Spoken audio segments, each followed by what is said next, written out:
معاشر المسلمين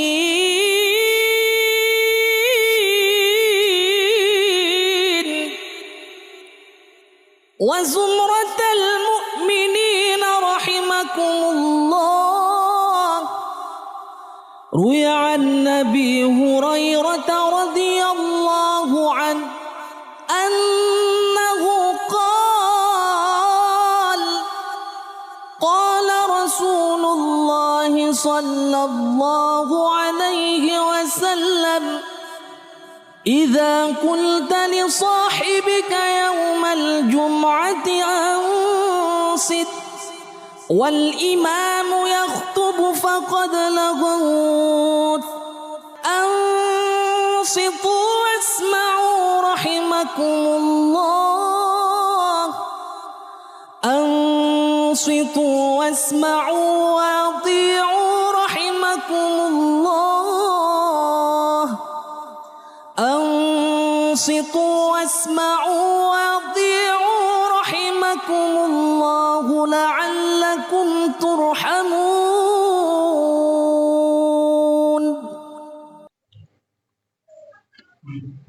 Alhamdulillahilladzi ja'ala hadha syahrun sayyid taduri wa anzala fil Qur'an wa dama qadrahu bidzalika wa rafa'ahu wa azzala bil ihsan.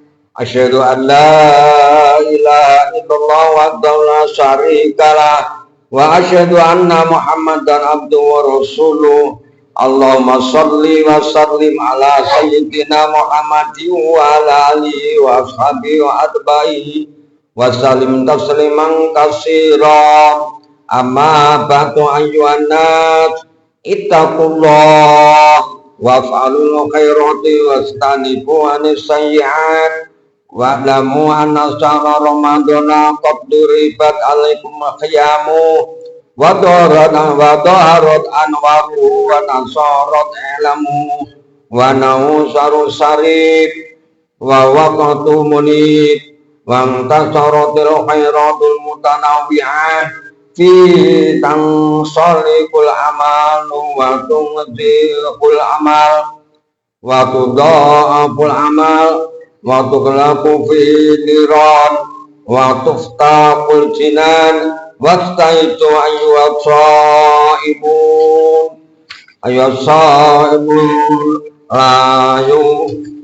la yuftirul ila alal halal min at-ta'ami was-sarabi wastanibul ghibata wa namimah fasaimu la yatahlah yatimu wa la yaktab. Kaum muslimin rahimakumullah, monggo para sederek kita menungso ingkang gesangipun tansah ambetahaken rahmat taufik sarta hidayah saking Allah Subhanahu wa taala kersa tansah ngetingalaken takwa kita dumateng Allah wonten ing sedaya wekdal lan sedaya tingkah, wonten ing pundi papan panggenan lan sedaya kawontenan. Tegesipun sak saged-sagedipun kita tansah nindakaken dawuh-dawuhipun Allah lan nebi larangan-laranganipun Allah keranten kita sami yakin bilih kanthi takwa dumateng Allah gesang kita badhe dipun ridhoni dening Allah Subhanahu wa taala, badhe pikantuk kesenengan ingkang sejati wiwit donya ngantos dumuginipun akhirat. Keranten Allah sampun dawuh wonten ing Al-Qur'an, innalil muttaqina la husnul ma'ab. Sak temene tumrap wong-wong kang padha takwa marang Allah yaiku sak becik-becike papan nggone bali. Kaum muslimin ingkang menuya, kita sami maklum bilih wulan Ramadan punika wulan ingkang suci lan dipun agungaken jalaran minimal wonten ing kalih perkawis ingkang dadosaken mekaten menika. Sepisan keranten ing wulan Ramadan wahyunipun Al-Qur'an ingkang pertama katurunaken dumateng panjenenganipun Nabi Muhammad sallallahu alaihi wasallam ing pundine Al-Qur'an dados dasaripun gesang kangge umat Islam lan minangka senjata ingkang ampuh tumrapipun umat Islam kangge anggayuh kebahagiaan donya lan akhirat. Kaping kalihipun, jalaran wonten ing wulan Ramadan, umat Islam dipun wajibaken anindakaken siam Ramadan ingkang tujuanipun kangge nggodhog lan gembleng umat Islam supados gadhahi budi pekerti ingkang luhur. Kiat mentalipun, kandel imanipun, lan sae tingkah lakunipun, lan leres-leres dados tiyang muttaqin.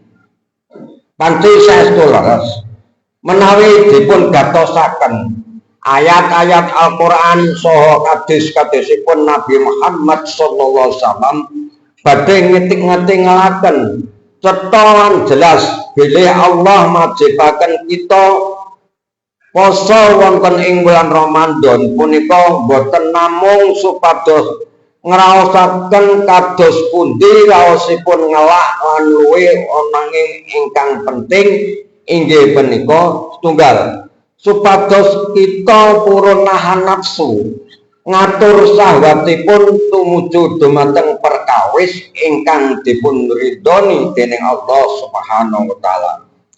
Nomor kalih supados kita boten biasaaken goroh bujuk ngapusi ngrasani dumateng tiyang sanes ngomong ingkang saru-saru utawi omongan ingkang dipun larang dening agami misuh-misuh lan sak pituripun keranten perkawis menika saged nyilakaken ganjaranipun siam utawi saged ngilangaken ganjaranipun siam utawi saged dadosaken boten kacatet ngibadah. Ngendikanipun Rasulullah sallallahu alaihi wasallam as-shaimu fi ibadatin min hina yusbiku ilayam sia malam yaktab musliman au yu'dihi fa'idam taba au yu'dihi haraka saumu. Wong kang poso iku kacatet ngibadah wiwit esuk tumekaning sore selagine wong kang poso mau ora ngrasani ala marang wong-wong Islam utawa nglarake atine mula samangsa dheweke nyatur utawa ngomong to nglarake atine wong liya utawa wong Islam ateges rusak pasane. Tegesipun siamipun namung pikantuk ngelak lan luwih ananging boten pikantuk ganjaranipun poso utawi siam saking ngarsanipun Allah Subhanahu wa taala. Rengkesipun siam wonten ing wulan Ramadan menika nglatih umat Islam supados saged ngendhaleni hawa nafsunipun lan tansah saged nambahi ibadahipun dumateng Allah tumuju dhateng peningkatan takwa dumateng Allah Subhanahu wa taala. Semanten ugi kanthi siam Ramadan umat Islam saged ngresiki jiwa raganipun saking sifat-sifat ingkang dipun wada dening syara dipun cacat menggaing Allah Subhanahu wa taala upaminipun tamak rakus namung mentingaken nedha lan nginum kemawon gila hormat gila kedudukan utawi gila kadonyan lan sanes-sanesipun kaum muslimin ingkang menelya menawi perkawis menika sampun kalatih lan dados kebiasaan selajengipun badhe ambentuk diri pribadi ingkang mulya terhormat tuwin berharga. Awit saking menika Rasulullah sallallahu alaihi wasallam ngendikaken bilih siang Ramadan ngantos dumugi Ramadan malih saged nglebur dosa-dosanipun ingkang alit. Pramila saged kita bayangaken bilih saupami kita dados pemimpin kanthi nindakaken siang Ramadan, badan lan jiwanipun badhe sehat, luhur budinipun, nggadahi raos tanggal jawab lan raos welas asih dhateng fakir miskin, boten angkuh, boten nyeleweng lan boten sewenang-wenang. Menawi kita dados pedagang kanthi nindakaken poso badhe nuwuhaken kelumanan, remen sedekah lan remen belanjaaken bandanipun wonten ing marginipun Allah Subhanahu wa taala. Akhiripun bandanipun dados berkah lan manfaat saestu. Mekaten ugi menawi kita dados tiyang fakir miskin kanthi nindakaken poso wonten ing wulan Ramadan badhe dados tiyang ingkang saya tambah sabaripun lan tambah takwanipun dumateng Allah Subhanahu wa taala lan manahipun dados tentrem lan sumarah kaum muslimin ingkang minulya. Kejawi saking punika siam menika anglatih kita kangge memperkiat daya tubuh, ugi saged dadosaken awak lan badan dados sehat. Rasulullah sallallahu alaihi wasallam kanjeng Nabi Muhammad sallallahu alaihi wasallam ngendika an Abi Hurairah radhiyallahu anhu qala sumu tasiku, saking Abu Hurairah poso sira kabeh mungko sira dadi sehat. Ibnu Sunni lan Abu Naim setunggalipun kisah Nabi kita Muhammad sallallahu alaihi wasallam nate pikantuk hadiah saking Raja Mesir arupi setunggaling dokter, setunggaling pembantu lan setunggaling keldai inggih ingkang tujuanipun supados saged dipun manfaataken kangge menyiarkan agama Islam. Tumpaan utawi keldai supados saged dipun ginakaken minangka kendaraan utawi tunggangan pembantu ingkang asma Mariyatul Khotiah dipun nikahi kalian Rasulullah kangge ngicalaken kesan bilih menungso menika perkasa. Wondene dokteripun pinten-pinten taun terpaksa nganggur keranten Rasulullah selalu sehat. Setunggaling wekdal ahli kesehatan kala wau tanget dumateng Rasulullah.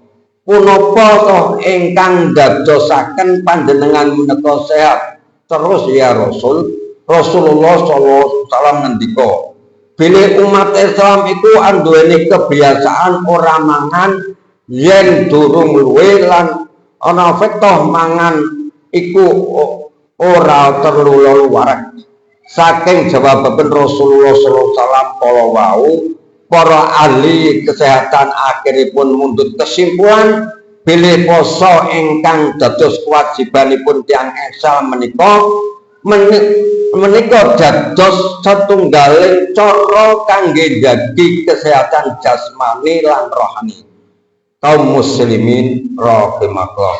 Semanten hikmah poso ingkang saged kula aturaken mugi-mugi wonten gunanipun lan manfaatipun tumrap kita sedaya. Akhiripun monggo kita saladepun wulan Ramadan punika kita nambahi semangat ibadah, ngatahnaken maos Al-Qur'an, ningkataken jamaah lan makmuraken masjid musala lan sak pituripun. Mugi-mugi Allah Subhanahu wa taala tansah andhadhakaken kita ing margi utawi nedahaken mateng kita ing margi ingkang leres ketampi siam kita ing ngarsanipun Allah lan mugi-mugi kita kalebet golonganipun tiyang ingkang kandel imanipun sae ngamalipun manggih kabejan kablujengan lan karahajan wit donya ngantos akhirat menjang amin. Ja'alallahu wa iyyakum minal faizina aminin wa adkhalana wa iyyakum fi zumrata ibadil aminin mukhlasin. A'udzu billahi minasyaitonir rajim. Syahrul Ramadan alladzi unzila fil Qur'an hudan linnasi wa bayyinatin minal huda wal furqan. Faman syahida minkum syahra falyasumhu wa qur rabbi ghfir warham wa anta khairur rahimin.